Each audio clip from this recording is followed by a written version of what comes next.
ఆదేశాల మేరకు మా పార్టీ వర్కింగ్ ప్రెసిడెంట్ అన్ని పార్లమెంటు నియోజకవర్గ స్థాయి ముఖ్య కార్యకర్తల సమీక్షా సమావేశాలు నిర్వహించడంలో భాగంగా ఈరోజు నిజామాబాద్ పార్లమెంట్ నియోజకవర్గ సమావేశం కూడా జరిగింది. 7 నియోజకవర్గాల నుండి, అసెంబ్లీ నియోజకవర్గాల నుండి పెద్ద ఎత్తున ముఖ్య కార్యకర్తలు రావడం జరిగింది. వారితో అన్ని విషయాలు కూడా మనసు విప్పి మాట్లాడుకున్నాం. నిజంగా కూడా ఎన్నికల్లో ప్రభుత్వం రాలేదు అని బాధలో మేముండి వాళ్ళు కూడా అదే బాధపడుతున్నారేమో అని అనుకున్నాం. కానీ మా కార్యకర్తలే మాకు ధైర్యాన్ని ఇచ్చినారు. మా నాయకులే, మండల గ్రామస్థాయి నాయకులే మాకు ధైర్యాన్ని ఇచ్చినారు. మీరేం అధైర్య పడకండి, కాంగ్రెస్ పార్టీ ఏం గెలవలేదు ఎన్నికల్లో, మనం ఓడిపోయినాం, కొన్ని చిన్న చిన్న పొరపాట్లు మనం చేసుకోవడం వల్ల తిరిగి తప్పకుండా ఇంతకు 2 ఉత్సాహంతో పనిచేసి వచ్చే పార్లమెంట్ ఎన్నికల్లో మంచి మెజార్టీతో నిజామాబాద్ పార్లమెంట్ నియోజకవర్గాన్ని టీఆర్ఎస్ పార్టీ ఖాతాలో వేస్తామని చెప్పి ప్రతి ఒక్క అసెంబ్లీ నియోజకవర్గ మరి ఇటు అక్కడి నుంచి జగిత్యాల నియోజకవర్గం నుంచి డాక్టర్ సంజయ్ గారి నేతృత్వంలో, అట్లాగే కొరుట్ల నియోజకవర్గం నుంచి కూడా డాక్టర్ సంజయ్ గారి నేతృత్వంలో, అట్లే బాల్కొండ నుండి ఆర్మూర్లో టీఆర్ఎస్ పార్టీ జిల్లా అధ్యక్షుడు జీవన్ రెడ్డి గారి నేతృత్వంలో, నిజామాబాద్ రూరల్లో బాజిరెడ్డి గోవర్ధన్ గారి నేతృత్వంలో, నిజామాబాద్ అర్బన్లో గణేష్ గుప్తా గారి నేతృత్వంలో, జగిత్యాల నుంచి రమణ గారి ఆధ్వర్యంలో కూడా మరి కార్యకర్తలు వచ్చినారు. చాలా ఉత్సాహంగా మరి వారు అన్ని విషయాలు కూడా మాతో మనసు విప్పి మాట్లాడుకొని, కొన్ని మా పార్టీలో కావచ్చు, నాయకుల మధ్య కావచ్చు, కొన్ని చిన్న చిన్న పొరపాట్లు ఏమైనా జరుగుంటే అవన్నీ కూడా సరిదిద్దుకొని ముందుకు పోతామని చెప్పి వాళ్ళకి చెప్పడం జరిగింది. వారు కూడా మా మధ్యలో కూడా ఏమన్నా లోటుపాట్లు ఉంటే, మా మధ్యలో కూడా మా కింది స్థాయి నాయకుల మధ్యలో కూడా ఏమన్నా మా మధ్యలో వర్గాలు ఉన్నా కానీ, మా మధ్యలో భేదాభిప్రాయాలు ఉన్నా, మేము కూడా అవన్నీ పక్కన పెట్టి మేము ఈరోజు పార్లమెంటు ఎన్నికల్లో టీఆర్ఎస్ పార్టీ గెలిపే మరి ముఖ్యంగా మేము పనిచేస్తామని చెప్పినారు. చాలా సంతోషం. అయితే ఈ సందర్భంగా ఇంకొక విషయం ఏంటంటే,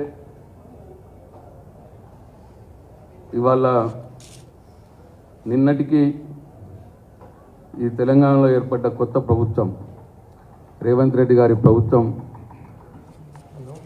పూర్తి చేసుకొని నెల నిండింది. అయితే ఈ సందర్భంగా వారి సోషల్ మీడియాలో ఒక రేవంత్ రెడ్డి గారు వారి వాల్ పైన ఒకటి రాసినారు. ఈ నెల రోజులు మా ప్రభుత్వం చాలా బ్రహ్మాండంగా చేసింది, నాకు చాలా తృప్తిగా ఉన్నది అన్న రీతిలో వారు మాట్లాడడం జరిగింది.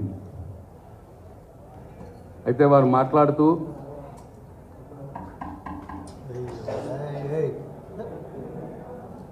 స్వేచ్ఛా స్వాతంత్రాలు ప్రజలకు ఇచ్చినాం, ప్రజల మాట వింటున్నాం అన్న మాట మాట్లాడినారు.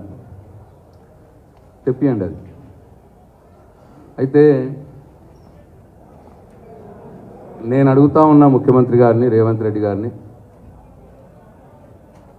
స్వేచ్ఛా స్వాతంత్రాలు కల్పించి ఇనుప కంచెలు తొలగించి మీరు ఏదైతే మేమన్నా ప్రగతి భవన్లో, మీరంటున్న ప్రజాభవన్లో ప్రజా దర్బార్, ప్రజల యొక్క సమస్యలను వింటాం, ప్రతిరోజు వింటామని చెప్పి బీరాలు పలికి ఏదైతే మీరు ప్రజా దర్బార్ మొదలు పెట్టిర్రో ఆ ప్రజా దర్బార్ జరిగింది కేవలం ఒక రోజు ముఖ్యమంత్రి గారి ఆధ్వర్యంలో. తర్వాత ఒక 3-4 రోజులు మంత్రులు, ఆ తర్వాత కేవలం అధికారులు మాత్రమే ఉంటా ఉన్నారు. అది వారంకు 2 రోజులు. ఊర్ల నుండి పొద్దున 4 గంటలకు 5 గంటలకు లేచి చలిలో బస్సులలో వచ్చి ఇక్కడ క్యూలలో నిలబడి వాళ్ళు మా ముఖ్యమంత్రి గారు మా మాట వింటారేమో, మా సమస్యలు తీరుతాయేమో ఆ ఆశతోటి వస్తే చివరికి మీరు ఇక్కడ ఆ ప్రజల బాధలు వాళ్ళ విజ్ఞప్తులు తీసుకునే వాళ్ళు మళ్ళీ అధికారులే. మళ్ళీ ఆ విజ్ఞప్తులన్నీ కూడా ప్రజావానికి లింకు చేస్తామన్న మాట మాట్లాడుతూ ఉన్నారు.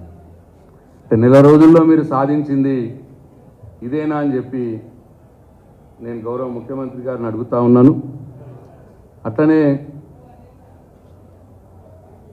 అదే ప్రజా దర్బార్ మీరు అనుకుంటున్న ఏదైతే స్వేచ్ఛ స్వాతంత్రాలు కల్పించి ప్రజలను విజ్ఞప్తులు వింటున్నామో అని మీరు అంటున్నారో ఆ ప్రజా దర్బార్లో జరుగుతున్న విషయం మీ సాక్ష్యం మీరే చూడండి.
అట్లనే ఇది మీరు ప్రజా దర్బారు పేరు మీద నెల రోజుల్లో సాధించినటువంటి ఘనత.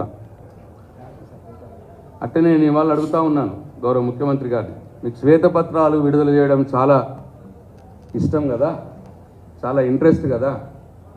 నేను డిమాండ్ చేస్తూ ఉన్నాను ఈ ప్రభుత్వాన్ని, ఈ గౌరవ ముఖ్యమంత్రి గారిని, మీరు ఇన్ని రోజులు నెల రోజులు జరిపినటువంటి ప్రజా దర్బార్లో విజ్ఞప్తులు స్వీకరించి ఎంతమంది సామాన్య ప్రజలకు మీరు న్యాయం చేసిండ్రు, ఏం న్యాయం చేసిండ్రు, ఒక శ్వేతపత్రం విడుదల చేయాలని నేను కోరుతా ఉన్నా. నిజంగానే మీ వల్ల, మీ ప్రజా దర్బార్ వల్ల, మీ డ్రామా ప్రజా దర్బార్ కాదు, డ్రామా దర్బార్ అది, దానివల్ల ఎవరికైనా సామాన్య ప్రజలకు న్యాయం జరుగుంటే శ్వేతపత్రం విడుదల చేయాలని నేను డిమాండ్ చేస్తూ ఉన్నా. అట్లనే ఈ నెల రోజుల్లో మీరు ఇంకో కార్యక్రమం పెట్టింది, మీరు అంటున్నారు ఇగో ఇది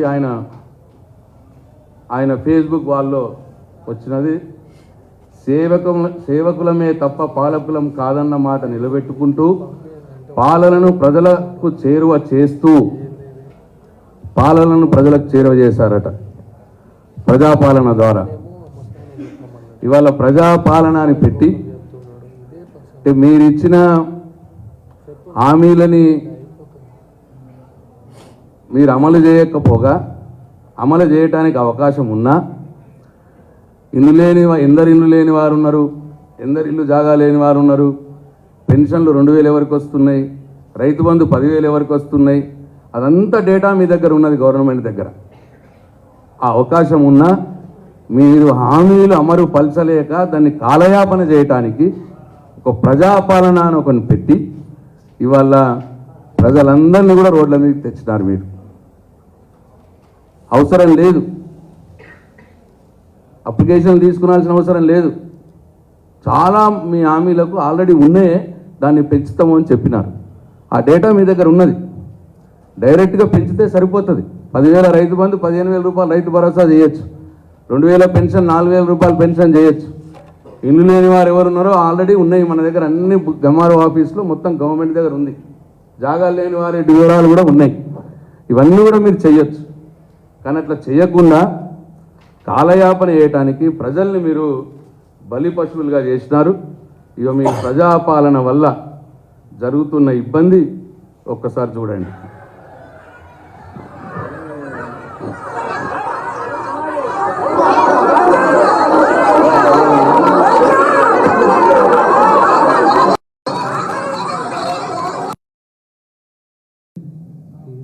ఏ దరఖాస్తులు తీసుకొని కేసీఆర్ గారు రైతు బంధు ఇచ్చినాడు, ఏ దరఖాస్తులు తీసుకొని కేసీఆర్ రైతు బీమా ఇచ్చినాడు.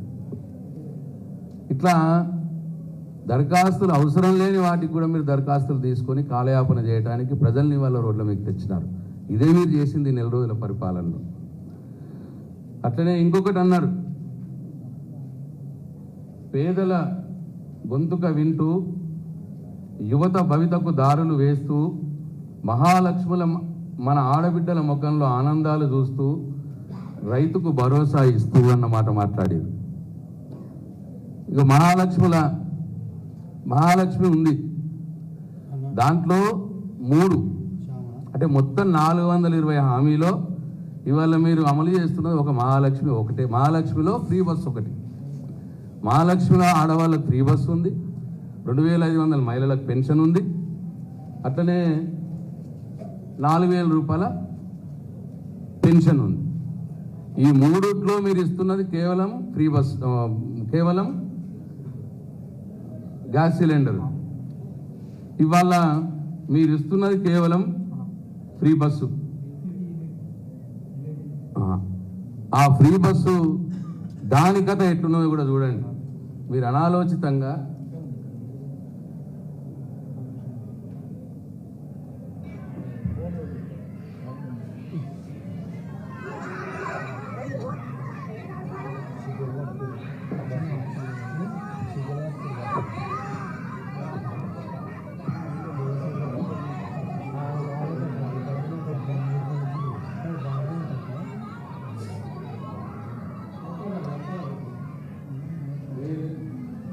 మీరు అమలు చేస్తున్న ఈ ఫ్రీ బస్సు పథకం పాపం మహిళలు బస్సులలో మీరు తక్కువ బస్సులు పెట్టడం మూలంగా సీట్ల కోసం కొట్టుకోవడం, కిటికీలకి వెళ్ళి మహిళలు పోవడం, మగవారికి అసలు బస్సు ఎక్కే ఛాన్సే రాకపోవడం, ఇంత ప్రజలు ఇబ్బంది పెడతా ఉన్నారు. మీరు అమలు చేస్తున్న ఒకటే ఒక పథకం మీరు. దానివల్ల ఇవాళ ఆటో రిక్షా వాళ్ళు ఎంత ఇబ్బంది పడుతున్నారో కూడా మనం గమనిస్తున్నాం. భిక్షం అడుక్కుంటా ఉన్నారు ఆటో వాళ్ళు. నేను ఈ సందర్భంగా రేవంత్ రెడ్డి గారిని, ముఖ్యమంత్రి గారిని, ప్రభుత్వాన్ని డిమాండ్ చేస్తా ఉన్నా, ఆటో రిక్షా వాళ్ళకి నెలకు 15,000 రూపాయల ఆదాయం వచ్చే విధంగా మీరు ఏదైనా ఒక ఆలోచన చేయాలి. మేము టీఆర్ఎస్ పార్టీ పక్షాన్ని డిమాండ్ చేస్తూ ఉన్నాం. ఇక మీరు ఇది ఇంకొక పథకం, ఈ 4 రోజుల్లో మీరు సాధించిన ఘనత. ఆడవాళ్ళు బస్సులలో సీట్ల కోసం కొట్టుకోవడం, ఇబ్బంది పడడం మీరు పెట్టినటువంటి పథకం వల్ల. అట్లనే మీరు రైతులు అన్నారు, అట్లనే మీరు సిలిండర్ అన్నారు. ఇవాళ సిలిండర్ కూడా అతిగతి లేదు. ఇవాళ 2,500 పెన్షన్ అన్నారు, దాంట్లో మహాలక్ష్మి, అది అతిగతి లేదు. ఇవాళ ఆటో వాళ్ళని ఇబ్బంది పెడతా ఉన్నారు. అట్లనే ఇంకొక మాట అన్నారు, యువత భవిష్యత్తుకు దారులు వేస్తున్నాము అన్నమాట మాట్లాడారు. యువత భవిష్యత్తుకు దారులు వేస్తున్నదంటే 2 ఉంటాయి. ఒకటి, యువతకు ఉద్యోగ కల్పన చేయాలి. లేదు, ఉద్యోగ కల్పన చేయలేకపోతే ఆ యువతకు మీరు ఇచ్చిన హామీ ప్రకారం మీరు నిరుద్యోగ భృతి ఇవ్వాలి. ఇవాళ నిరుద్యోగులకు ఉద్యోగాలు కల్పిస్తున్నారా అనంటే ఈ 4 రోజుల్నే మీరు సాధించిన ఘనత. కార్నింగ్ అనే కంపెనీ 1000 కోట్లు పెట్టుబడి పెట్టే కంపెనీ మద్రాసుకి వెళ్ళిపోయింది. ఈ 4 రోజుల్లో మీరు సాధించిన ఘనత. అట్లనే ప్రపంచ ప్రఖ్యాతి గాంచినటువంటి ఫార్ములా రేస్, ఇది కూడా ఇవాళ రద్దయిపోయింది.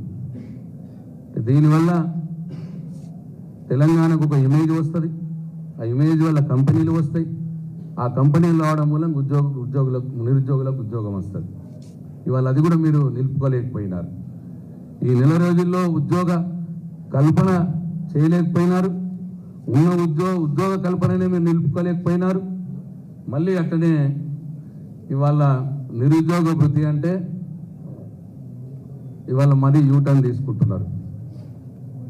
ఎక్కడ నిరుద్యోగ వృత్తి మేము అనలేదే అని అంటాడు బట్టి విక్రమార్క గారు.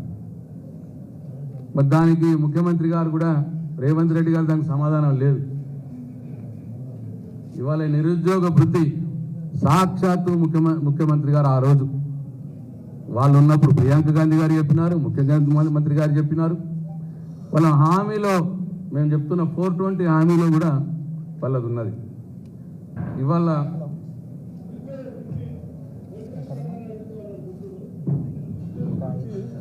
ఆరు గ్యారెంటీల్లో కానీ నేను డీప్లో కానీ మీరు మళ్ళీ ఒకసారి కావాలంటే వెరిఫై చేసుకొని మాట్లాడదాం. కాంగ్రెస్ పార్టీ ఫస్ట్ డిక్లరేషన్ ఉద్యోగాల కోసం ప్రయత్నం చేసి ఉద్యోగ ఉపాధి దొరకక నిరాశ చెందుతున్న నిరుద్యోగ యువకులకు ప్రతి నెల 4,000 రూపాయల నిరుద్యోగ వృత్తిని ఇచ్చి నిరుద్యోగ యువకులను కాంగ్రెస్ పార్టీ ఆదుకుంటుంది. ఏం సమాధానం చెప్తారు ముఖ్యమంత్రి గారు దీనికి? ఉప ముఖ్యమంత్రి గారు ఏం సమాధానం చెప్తారు? ముఖ్యమంత్రి గారు ఏం సమాధానం చెప్తారు? అసెంబ్లీ సాక్షిగా వారు ఇచ్చినటువంటి హామీని, నిరుద్యోగ యువతకు 4,000 రూపాయల వృత్తి ఇస్తామన్న హామీని ఈ నెల రోజుల లోపలనే మాట తప్పినారు. ఇంకా పోను ఎన్ని హామీలు మాట తప్పుతారో ఇవాళ నిరుద్యోగ యువత కూడా గమనించాలని చెప్పి నేను కోరుతా ఉన్నా. ఇంతకు నిరుద్యోగ వృత్తి ఉన్నట్ట లేనట్ట దయచేసి గౌరవ ముఖ్యమంత్రి రేవంత్ రెడ్డి గారు ఇమ్మీడియట్గా స్పందించాలని చెప్పి నేను కోరుతా ఉన్నా. మీ ఉప ముఖ్యమంత్రి గారు అసెంబ్లీలో ఉన్న మాటకు మీ సమాధానం ఏంది? లేదు మీరు మీ 420 హామీలలో ఉన్నటువంటి నిరుద్యోగ వృత్తి హామీని నిలబెట్టుకుంటారా లేదా? లేదు మీరు ఎన్నికల ప్రచార సభలో గొంతు చిరిగిపోయేంత నిరుద్యోగ యువకుల్ని మోసం చేసే విధంగా మాట్లాడి 4,000 వృత్తి ఇస్తామని చెప్పి మాట్లాడిన దాని మీద మీరు నిలబడతారా లేదా? గౌరవ ముఖ్యమంత్రి గారు వెంటనే స్పందించాలని చెప్పి నేను కోరుతా ఉన్నా. అట్లనే రైతుల గురించి కూడా అన్నారు. రైతుకు భరోసాని ఇస్తున్నారట. వాళ్ళు చెప్పినారు రైతు బంధు కేసీఆర్ 10,000 రూపాయలే ఇస్తున్నాడు, ఇగో నేను రాగానే 15,000 రూపాయలు ఇస్తానన్నమాట మాట్లాడినారు. రైతు భరోసా అది కూడా డిసెంబర్ 9కి నేను రాగానే అన్నమాట మాట్లాడినారు. మరి వాళ్ళ రైతు భరోసా గురించి లేదు. మేమిచ్చిన రైతు బంధు కూడా అది చక్కగా ఇయ్యలేని పరిస్థితి ఉన్నది. ఇవాళ దీనికి కూడా ముఖ్యమంత్రి గారు సమాధానం చెప్పాలి. రైతు భరోసా కింద ఎకరానికి 15,000 రూపాయలు రైతులకు ఎప్పుడు వేస్తారో సమాధానం చెప్పాలి. మరి మీరు వేస్తున్నారా లేదా? మీరు మాట తప్పుతున్నారా? ఈ విషయం కూడా తెలంగాణ రైతులకు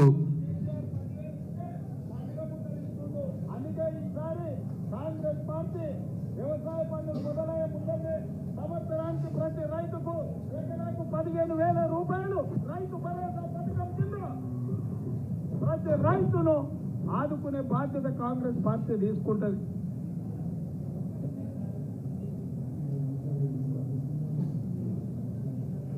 అట్లనే రైతుకు రుణమాఫీ అన్నారు.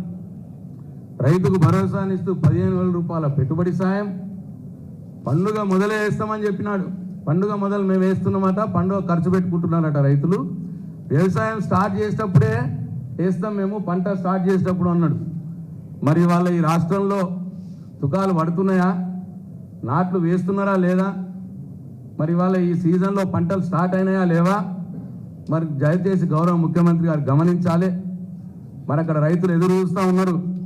ఎప్పుడెప్పుడు మాకు వస్తుందా రైతు భరోసా 15,000 రూపాయలు ఎప్పుడు వస్తుందా అని ఎదురు చూస్తూ ఉన్నారు. ఇప్పటికి 1 ఎకరం లోపల మట్టికే వచ్చినాయి. అసలు ఎంతమందికి వచ్చినాయి, ఎంత ఇచ్చిర్రు, మీరు ఎందుకో శ్వేతపత్రం విడుదల చేయట్లేదు? ఎవ్రీడే అధికారులతోటి ఈ రోజు ఇంతమంది రైతులకు ఇన్ని ఎకరాలకు ఇంత డబ్బు ఇచ్చినామో అని ఎందుకు చెప్తలేరు? మేము పోయిన ప్రభుత్వంలో మేము చెప్పినట్టు అని చెప్పి నేను వాళ్ళు అడుగుతా ఉన్నా. ఇట్లనే రైతుకు ఇంకొక భరోసాగా 2 లక్షల రూపాయల రుణమాఫీ చేస్తామన్నారు.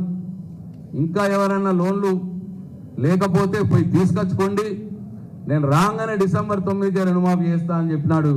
అది కూడా ఒక్కసారి మీరు చూడాలని విజ్ఞప్తి చేస్తా ఉన్నా. రుణమాఫీ చేసిన వాళ్ళందరికీ నేను విజ్ఞప్తి చేస్తున్నాను, ఎంబడే బ్యాంకు పోయి 2 లక్షలు తెచ్చుకోండి, జనవరిలో డిసెంబర్ 9 నాడు నేను రాగానే మాఫీ చేస్తాను. ఇవాళ చంద్రశేఖర్ రావు ఏమనుకుంటున్నాడంటే రుణమాఫీ చేసిన ఓట్లు నాకు పట్టాయి. నేనేం చెప్తున్నా అంటే రుణమాఫీ అయిన వాళ్ళందరూ ముంబై పోయి మళ్ళీ 2 లక్షల రుణం తెచ్చుకొని డిసెంబర్ 9 నాడు నేను అవి మాఫీ చేస్తా. కాబట్టి రైతులందరికీ నేను విజ్ఞప్తి చేస్తున్నా, ఎంబడే పోయి బ్యాంకు పోయి లోన్లు తెచ్చుకొని వచ్చిన ఎంబడే నేను రుణమాఫీ చేస్తా. ఏం సమాధానం చెప్తారు దీనికి ముఖ్యమంత్రి గారు? ఏం సమాధానం చెప్తారు ముఖ్యమంత్రి గారు? ఇవాళ రైతు భరోసా పేరు మీద ఇచ్చినటువంటి 15,000 రూపాయల రైతు భరోసా లేదు, 2 లక్షల రుణమాఫీ లేదు.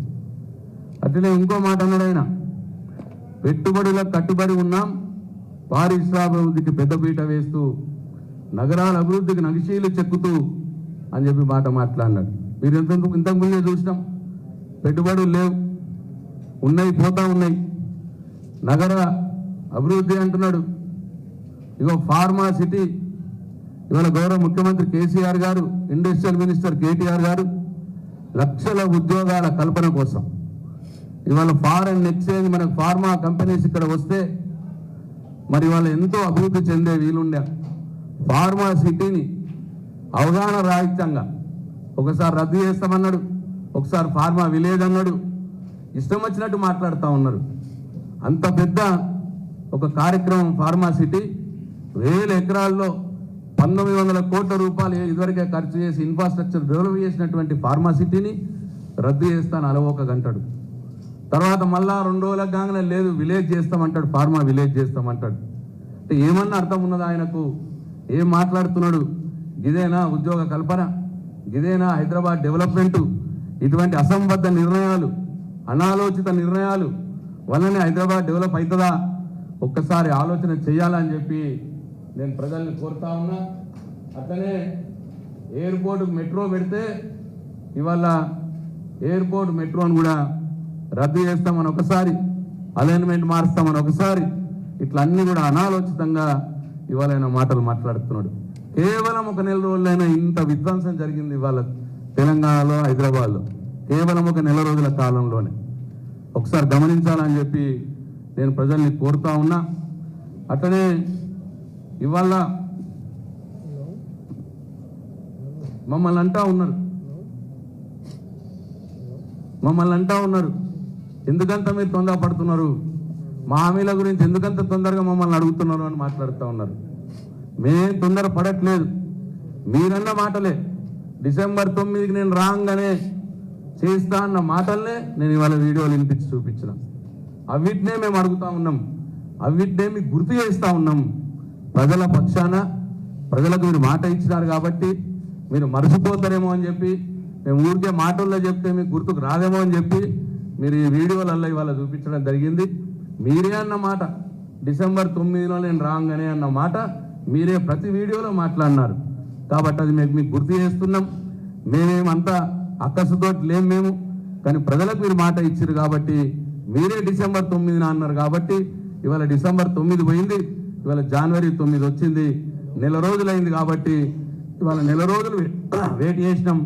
నెల రోజులు వెయిట్ చేసి ఇవాళ మిమ్మల్ని అడుగుతా ఉన్నామని చెప్పి మీకు మనవి చేస్తూ ఉన్నా. అయినా ఈ నెల రోజుల్లో మీరు చేసింది ఏంది? ప్రచార ఆర్భాటం. నేను ఇంతకుముందు చెప్పిన 420 హామీలు మీరు ఇచ్చినాయి. దాంట్లో ఒకటే ఒక హామీ, ఫ్రీ బస్ హామీ ఒకటి అమలు చేస్తూ ఉన్నారు మీరు. ఆరోగ్యశ్రీ అంతకంటే మొదలు మేము పెట్టినాం 10 లక్షల రూపాయల కంటే ఎక్కువ మేము ఇచ్చినాం ఆల్రెడీ. అదే మా పాత ప్రభుత్వంలోనే 10 లక్షల కంటే ఎక్కువ ఇచ్చినాం ఆరోగ్యశ్రీలో. అంటే మీరు టెక్నికల్గా 420 హామీల్లో ఒకటే ఒక హామీ మీరు అమలు చేస్తూ ఉన్నారు, అది ఫ్రీ బస్ హామీ. ఆ ఫ్రీ బస్ హామీలో ఎంత తతంగం ఉందో మీరు వీడియోలలో చూసినారు. ఇక దానికోసం ఈ నెల రోజుల్లో మీరు చేసింది ప్రచార ఆర్భాటం. దానికోసం ఇగో అన్ని ఫ్రంట్ పేపర్లలో ఆ ఒక్క ఫ్రీ బస్సు హామీ అమలు చేసింది. ఇవన్నీ ఫ్రంట్ పేపర్లలో ఇంత పెద్ద ఎత్తున ప్రజల డబ్బుని దుర్వినియోగపరిచినారు మీరు అని చెప్పి ఈ సందర్భంగా నేను తెలియజేస్తా ఉన్నా. దయచేసి ప్రజలు గమనించాలి. ఫ్రీ బస్సు హామీ ఒకటి అమలు చేస్తూ ఇగో ఇంత పెద్ద ఎత్తున ప్రజల డబ్బును దుర్వినియోగం చేసినారు. వీటికైనా ఖర్చు ఆ ఫ్రీ బస్సు ఇవ్వడానికంటే తక్కువనే అవుతుందేమో, నేను ఫ్రీ బస్సుకే తక్కువ అవుతుందేమో. ఇగో వీళ్ళు ప్రచార ఆర్భాటాలు అడ్వర్టైజ్మెంట్లకు ఇచ్చిందే ఎక్కువ అవుతుందేమో అని నాకు డౌట్ ఉంది. కాబట్టి అట్లనే ప్రజల్ని ఈ నెల రోజుల్లో మీరు సాధించింది, మీరు మార్పు తెచ్చింది ప్రజల్ని రోడ్ల మీద తేవడం, ప్రచార ఆర్భాటాలకు పోయి ప్రజల డబ్బును వృధా చేయడం, అట్లనే ప్రతిదానికి గత ప్రభుత్వాన్ని, గత ముఖ్యమంత్రిని, గత మంత్రుల్ని బురద చల్లడం, వాళ్ళ మీద బురద చల్లడం, ఎంక్వైరీలు అనుకుంటూ కాలయాపన చేయడం, ఇద్దప్పిస్తే మీరు నెల రోజులు చేసిందేమీ లేదు. అట్లనే ఇంకొక మేమేదైతే గత ప్రభుత్వ హయాంలో దళితుల కోసం దళిత బంధు తీసుకొచ్చినాం, అట్లనే బీసీల కోసం బీసీ బంధు తీసుకొచ్చినాం, అట్లనే గొర్రెల పెంపకదారులకు గొర్రెలు ఇచ్చినాం, ఇట్లా పేదవారి గృహలక్ష్మి ఇచ్చినాం, ఇల్లు కట్టుకోవడానికి 3 లక్షల రూపాయలు. అట్లా ఇటు అనేక పేదల కోసం మేము మంజూరు చేసినటువంటి పథకాల్ని మొత్తం రద్దు చేసారు. మీ నెలలో మీరు చేసిందేం లేదు, కొత్తగా ఒక్కటి ఇచ్చింది లేదు. మేము ఇచ్చినవన్నీ రద్దు చేయడం, పేపర్ అడ్వర్టైజ్మెంట్ ఇచ్చి ప్రజల డబ్బును వృధా చేయడం, ప్రజల్ని అనవసరంగా రోడ్ల మీదకి తేవడం, ఇగో ఇవి తప్ప ఇంకోటి మీరు చేయలేదు. అట్లనే ఇంకోటి రద్దు చేస్తారట, కొత్త జిల్లాల ఏర్పాటును కూడా రద్దు చేస్తారట. కొత్త జిల్లాలు కూడా అవసరం లేదు అని ఒక ముఖ్యమంత్రి ఒక టీవీ ఛానల్ దగ్గర ఆయన మాట్లాడుతూ ఉన్నాడు. ఇంత మెయిన్ పాలసీ మ్యాటర్ అది, ఇంత ముఖ్యమైన విషయం అది. ఒక టీవీ ఛానల్లో టీవీ డిబేట్లో పోయి మాట్లాడే మాటన ఒకసారి ప్రజలు గమనించాలని చెప్పి నేను కోరుతా ఉన్నా. ఆనాటి ముఖ్యమంత్రి గారు కేసీఆర్ గారు పరిపాలన వికేంద్రీకరణ కోసం ప్రజల ముందుకే ప్రభుత్వం పోవాలి, పనులు జరగాలి, చిన్న జిల్లాలుంటే వ్యక్తిగతంగా టార్గెట్ చేయొచ్చు, కలెక్టర్లు బాగా పనిచేయడానికి వీలుంటుందని చెప్పి వారు 33 జిల్లాలు ఏర్పాటు చేసినారు. 33 జిల్లాలు ఏర్పాటు కాలే, ఆ 33 జిల్లాలతో పాటు ఇవాళ రెవెన్యూ డివిజన్లు కొత్తగా ఏర్పాటైనాయి, మండలాలు కొత్తగా ఏర్పాటైనాయి, గ్రామాలు కొత్తగా ఏర్పాటైనాయి. ప్రజల ముందటికే పరిపాలన పోయింది. ఇవాళ ప్రపంచమంతా మొత్తం కూడా వికేంద్రీకరణ జరగాలని అంటది, డీసెంట్రలైజేషన్ జరగాలని అంటది మొత్తం ప్రపంచవ్యాప్తంగా. కానీ ముఖ్యమంత్రి గారు రేవంత్ రెడ్డి గారు మళ్ళీ తన ఫిడలిస్ట్ భావాల్ని బయటపెట్టి ఆ వికేంద్రీకరణను మళ్ళీ మొత్తంకే ఇవాళ జిల్లాల్ని నేను తక్కువ చేస్తా అన్నమాట మాట్లాడుతూ ఉన్నారు. నేను ఈ సందర్భంగా వారికి గుర్తు చేస్తా ఉన్నా, కాన్స్టిట్యూషన్లో కూడా రాజ్యాంగంలో కూడా పరిపాలన వికేంద్రీకరణ జరగాలని ఉంటుంది తప్పిస్తే వద్దు అని ఉండదు. కాంగ్రెస్ పార్టీ వారు మొదటి నుంచి కూడా పంచాయతీరాజ్ వ్యవస్థ ఇచ్చినారు, పరిపాలన వికేంద్రీకరణ. అంతేందుకు మొన్న రాజస్థాన్లో అశోక్ గెహ్లోట్ గారు ఎలక్షన్ల మొదలే కొత్తగా జిల్లాలు ఏర్పాటు చేస్తున్నారు, ఆయన కాంగ్రెస్ పార్టీ ముఖ్యమంత్రి. మరి వాళ్ళ పార్టీ వాళ్ళు కూడా చేస్తారు. మరి నేనేమో ఇవాళ కేసీఆర్ గారు ఏది చేస్తే అది రద్దు చేయడమే ఆయన పని, అదే మెయిన్గా పెట్టుకున్నాడు తప్పిస్తే వేరే లేదు. ముఖ్యమంత్రి గారు జిల్లాలు ఏర్పాటు చేసేటప్పుడు అఖిలపక్ష సమావేశాలు ఏర్పాటు చేసినారు, ప్రజాభిప్రాయ సేకరణ జరిపినారు, మరి వాళ్ళన్నీ కూడా జరిగినాయి. కొత్త జిల్లాలు ఏర్పడితే ఆ డిస్ట్రిక్ట్ హెడ్ క్వార్టర్ ఒక ఎకనామిక్ గ్రోత్ సెంటర్గా మారినాయి, ఆ రెవెన్యూ డివిజన్ ఒక ఎకనామిక్ గ్రోత్ సెంటర్గా మారినాయి ఆల్రెడీ. ఇవాళ మొత్తం సెటిల్ అయినాయి జిల్లా హెడ్ క్వార్టర్లు అన్నీ కూడా, జిల్లాలు కూడా సెటిల్ అయినాయి, జిల్లా హెడ్ క్వార్టర్లు సెటిల్ అయినాయి. ఈ సందర్భంలో ఇవాళ తేనె దుట్టను కదిలించినట్టు కేవలం కేసీఆర్ గారి మీద ఒక అక్కసుతో కేసీఆర్ ఏది చేస్తే అది రద్దు చేయాలి అని ఒక మెయిన్ పాలసీ ఒకటి పెట్టుకొని ఆయన పరిపాలన చేస్తున్నట్టే కనిపిస్తా ఉన్నది నేను నెల రోజులుగా. మరి ఇవాళ ఒక జిల్లా ఏర్పడితే సెంట్రల్ గవర్నమెంట్ నుంచి కూడా వచ్చే డబ్బులు జిల్లా నంబర్ వైజ్గా వస్తాయి. ప్రతి జిల్లా నవోదయ కళాశాల కావచ్చు, సెంట్రల్ స్కీమ్స్ కావచ్చు, జిల్లాల వారీగా వాళ్ళు ఇస్తారు. అట్లా కూడా మనకు ఎక్కువ డబ్బులు వస్తాయి. అనేక రకాలుగా ఆలోచించే ముఖ్యమంత్రి గారు కొత్త జిల్లాలు ఏర్పాటు చేస్తున్నారు. ఇంకో ముఖ్య విషయం, ఈ కొత్త జిల్లాలు ఇవాళ జోనల్ వ్యవస్థ వచ్చింది మనకి. సపోజ్ జిల్లాల పునర్విజన్ మళ్ళీ మీరు మార్చాలనుకుంటే ఈ జోనల్ వ్యవస్థను కూడా మార్చాల్సి వస్తుంది. రేపు పొద్దున పబ్లిక్ కమిషన్లో ఉద్యోగాలు రావాలంటే ఈ జోనల్ వ్యవస్థ మార్చిన దాకా ఉద్యోగాలు ఇవ్వడానికి వీల్లేదు. అంటే అప్పటిదాకా మళ్ళీ నిరుద్యోగ యువకులు వెయిట్ చేయాల్సి వస్తుంది. ఇట్లా ఎన్నో కాంప్లికేషన్స్. అంటే పూర్తి అవగాహన రాహిత్యం. అంటే మీకు ఏమీ అవగాహన లేదు, సబ్జెక్ట్ మీద నాలెడ్జ్ లేదు, ఏది పడుతుంది నెల రోజుల్లో మాజీ ముఖ్యమంత్రి కేసీఆర్ గారు చేసిన అన్ని కూడా రద్దు చేసుకుంటా పోవడమే ఒకటే పనిగా పెట్టుకొని ముందుకు పోతా ఉన్నారు మీరు. ఈ నెల రోజుల్లో అంతకు తప్పించి మీరు చేసిందేం లేదు. ఈ నెల రోజుల కాలంలో మీరు చేసింది రద్దులు, వాగ్దానాలు, వాయిదాలు తప్పిస్తే ఈ నెల రోజుల్లో మీరేం చేయలేదు. ఇంకా కొద్దిగా యాడ్ చేయాలనుకుంటే ఢిల్లీ పర్యటనలు కూడా కొన్ని యాడ్ అయినాయి. ఈ నెల రోజుల్లో ఇంతకు తప్పించి రద్దులు, వాగ్దానాలు, వాయిదాలు, ఢిల్లీ పర్యటనలు ఇది తప్పిస్తే మీరు ఏం చేయలేదని చెప్పి గౌరవ ముఖ్యమంత్రి గారికి నేను చెప్తా ఉన్నా. దయచేసి ప్రజలందరూ కూడా ఇది గమనించాలా అని చెప్తా ఉన్నా. ఎందుకంటే మాకేం తొందర లేదు, కానీ మీ ఇచ్చి ముఖ్యమంత్రి గారు అనేక సభల్లో నేను డిసెంబర్ 9 నాడు వస్తున్నాను, రాగానే మీకు అన్ని చేస్తాను అన్న మాట మాట్లాడినాడు. కాబట్టి మేము ప్రతిపక్షంలో, బాధ్యత గల ప్రతిపక్షంలో ఉన్నాం. కాబట్టి మేము మీరు అన్న మాటల్ని ప్రజల కోణంలో నుండి మీకు గుర్తు చేయాల్సిన బాధ్యత మా మీద ఉంటుంది. కాబట్టి మాటలతో చెప్తే మీకు గుర్తుకు రాదేమో అని వీడియోలు ప్రదర్శిస్తారన్నా కానీ మీకు గుర్తుకుంటుందేమో అని చెప్పి ఇవాళ ఆ ప్రయత్నం చేసినాం ప్రజల పక్షాన. అంతే తప్పిస్తే మీకు మీ మీద మాకేం అక్కసు లేదు, మాకేం తొందర లేదు. ప్రజలకు బాగు జరగాలనే మా కోరిక, అదే మేము గుర్తు చేస్తున్నామని చెప్పి మనం చేస్తా ఉంటాం.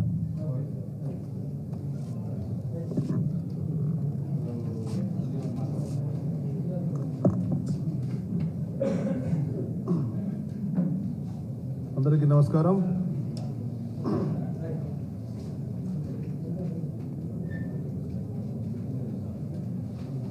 తెలంగాణ భవన్లో నిజామాబాద్ పార్లమెంట్ అదేవిధంగా అసెంబ్లీ ఎన్నికల సమీక్ష సమావేశాన్ని మా వర్కింగ్ ప్రెసిడెంట్ సోదరులు కేటీ రామారావు గారు నిర్వహించిన సందర్భంగా దాదాపు 6 గంటల సమయం ఈ సమీక్ష జరిగింది. 6 గంటల సమయంలో మా పార్టీ నాయకులు అదేవిధంగా పార్టీ శ్రేణులు వారందరూ కూడా కోరినటువంటిది తెలంగాణ ఉద్యమ సమయంలో పెద్దలు కేసీఆర్ గారితో పాటు నాయకులందరూ ఉద్యమకారులతో కలిసిపోయిన అనుభవం ఉన్నది. కానీ ప్రభుత్వ పరిపాలన సమయంలో అనుకున్న విధంగా పార్టీకి సమయం ఇవ్వలేనటువంటి భావన వచ్చినప్పుడు తెలంగాణ రాష్ట్రం ఏర్పడ్డ తొలినాళ్లలో అన్ని విధాలుగా ఇబ్బందులలో ఉన్నాము, తెలంగాణ సమగ్ర అభివృద్ధి కొరకు నిరంతరం పాటుపడాలనేటువంటి ఆలోచనతో భారతదేశంలోనే 2-3 రాష్ట్రాలు ఎదిగిన రాష్ట్రాల్లో ఉండే విధంగా సమయం ఇవ్వడంతో అనుకున్న విధంగా ప్రజలలో ప్రభుత్వ పరిపాలన తీసుకెళ్ళినా కానీ పార్టీకి మాత్రం సమయం కొంత ఇవ్వలేనటువంటి మాట వారు ఒప్పుకోవడం జరిగింది. రాబోయే కాలంలో అత్యంత ప్రాధాన్యంగా పార్టీ శ్రేణులకు నాయకత్వానికి తెలంగాణ భవన్లో అందుబాటులో పెద్దలు కేసీఆర్ సహా అందరం ఉంటామనేటువంటి మాట కూడా ఇవ్వడం మా పార్టీ శ్రేణులలో ఎంతో మహనీయపరాన్ని నింపినట్టుగా తెలియజేస్తూ పార్టీ పరిషత్ చర్యలు చేపట్టడంతో పాటు ఉద్యమ నేపథ్యం ఉన్నటువంటి పార్టీ శ్రేణులందరూ చెప్పినట్టు అత్యంత ప్రాధాన్యాంశం పిరికడు మదితో ప్రారంభించినటువంటి టీఆర్ఎస్ పార్టీ తెలంగాణ సాధనల అగ్రభాగాలు ఉన్నాం. ఇవాళ మనం ప్రతిపక్షంతో మాత్రాన ఎటువంటి అదురుబెదురు లేకుండా పోరాట ఉద్యమ చరిత్రటువంటి పార్టీగా మనం కథన రంగంలో ఉందామని చెప్పని ప్రజాక్షేత్రంలో ఉండి ప్రజల పక్షాన ఉందామనేటువంటి మాటకు అనుగుణంగా వారు చెప్పినప్పుడు చాలా గర్వం అనిపించింది మా అందరికి కూడా. అది ఈ ప్రభుత్వం ఇచ్చినటువంటి హామీలు వాళ్ళు నెరవేర్చేటువంటి క్రమంలో చెప్పినటువంటి సమయానికి అనుగుణంగా వారు నెరవేరుస్తుంటే మాత్రం మేమందరూ అప్రిషియేట్ చేయాలని చెప్పని, ఒకవేళ నెరవేర్చినప్పుడు ప్రజల పక్షాన్ని నిలదీయాలనేటువంటి కార్యక్రమానికి ఇవాళ మేము నిర్వహించడం జరిగింది.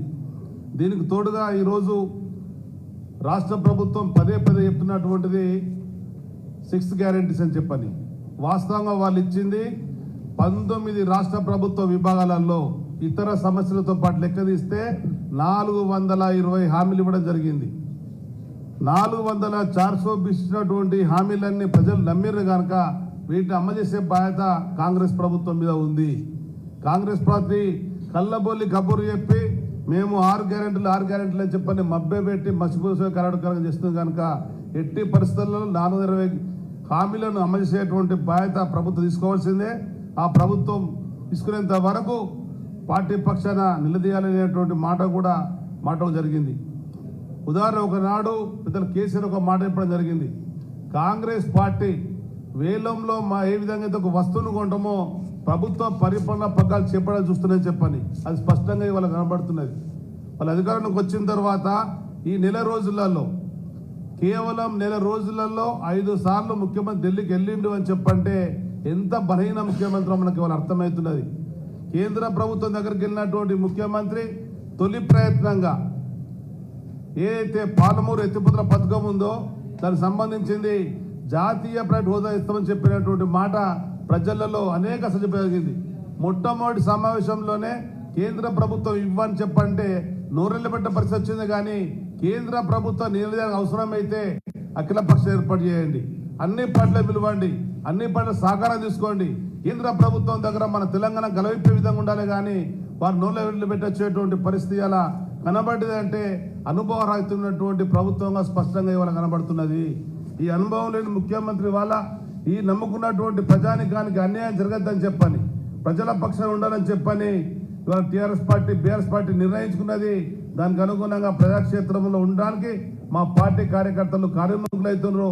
రాబోయేటువంటి పార్లమెంట్ ఎన్నికలలో ఏ విధంగా అయితే మనం ఈ ఎన్నికలలో ఇబ్బంది పడ్డామో అటువంటి ఇబ్బందులు రాకుండా నిజామాబాద్ పార్లమెంటు స్థానాన్ని మేమందరం కలిసికట్టుగా ఉండి దాన్ని సాధించి పెద్ద కేసీఆర్ గారికి కానుక ఇవ్వాలని చెప్పినటువంటి నిర్ణయం వచ్చినట్టు సందర్భంగా తెలియజేస్తున్నాం. ధన్యవాదాలు.